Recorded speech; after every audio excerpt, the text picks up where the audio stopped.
for giving me your time. My name is Tracy Slepcevic. I am a health coach. I'm an advocate for children's health.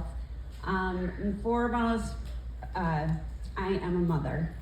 And this journey didn't start for me 2 years ago when COVID first started. It started 15 years ago when my son was vaccine injured. After taking my son to his 1-year well baby visit, and I got all the great reports. He was climbing the walls, he was speaking early, he was walking early, he was doing it all. He got his MMR and his varicella vaccine, and within 24 hours, our son broke out in a full body rash and had a fever of 104 for about 4 to 5 days, and over the next month completely started to regress, and lost all of his speech, motor skills, started getting sick, ear infections. I could give you the whole laundry list. Take him into the pediatrician. Pediatrician looks at me and says, "Oh, that's normal." So I can tell you, if I had $1 for every time my pediatrician told me it was normal, I'd be a pretty wealthy woman. So how many of you out here in this audience have a child with autism, a grandchild, a niece, a nephew, a sister, a brother? You may be autistic yourself, or you know somebody who is affected by autism. Go ahead and raise your hand. It's a pretty large number out there. So do you think that maybe this isn't just a coincidence? Because when I was a kid, autism was 1 in 10,000. Now it's about 1 in 40. And it's growing. That's all that's reported. So let's just take into consideration what's not reported. But I'm not here to give you the doom and gloom. I'm here to tell you that there is hope, because I was able to completely turn my son around from his regressive autism.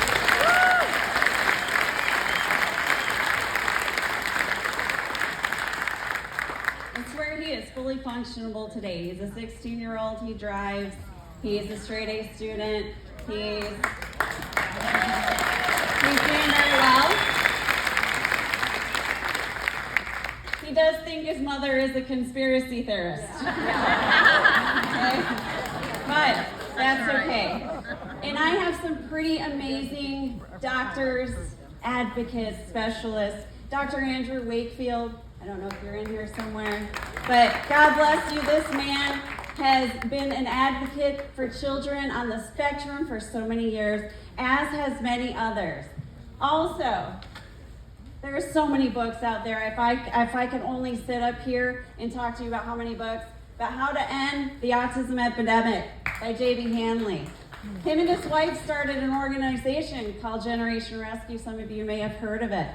And they have their own journey. But this book tells you, he goes into detail about the link between the MMR vaccine and autism and how vaccines are affecting our children. Because as I was talking to my book coach the other day, because I'm writing a book about my journey with my son and healing my son with autism, she asked me a question, and she said, "What motivates you to write this book?"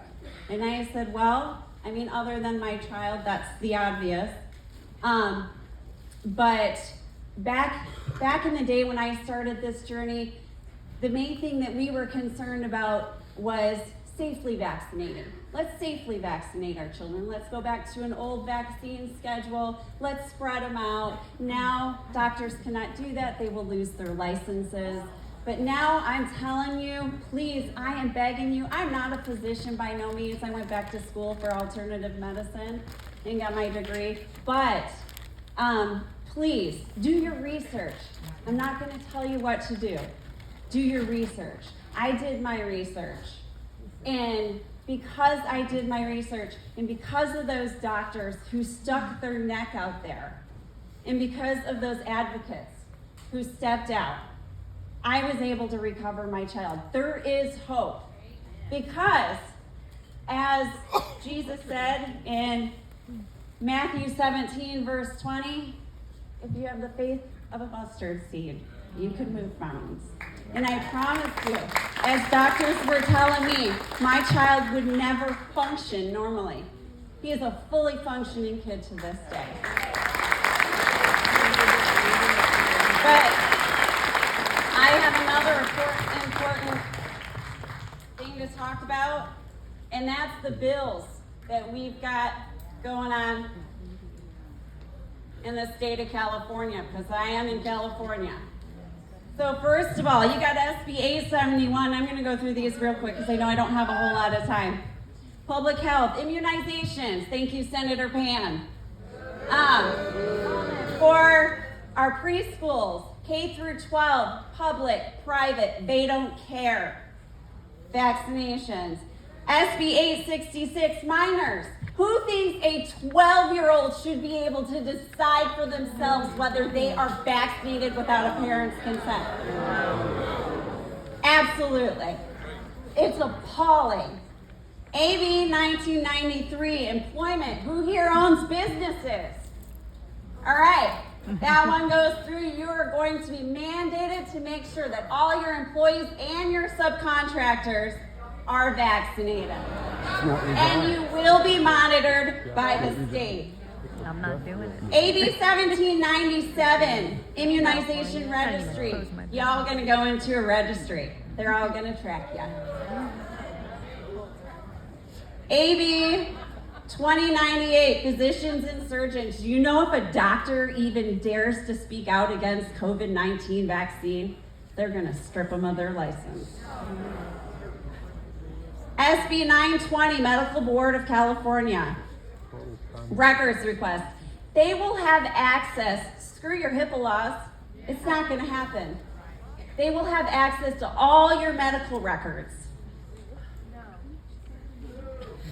So, what I'm asking you all to be proactive. Clay Clark has put his family at risk. He's put himself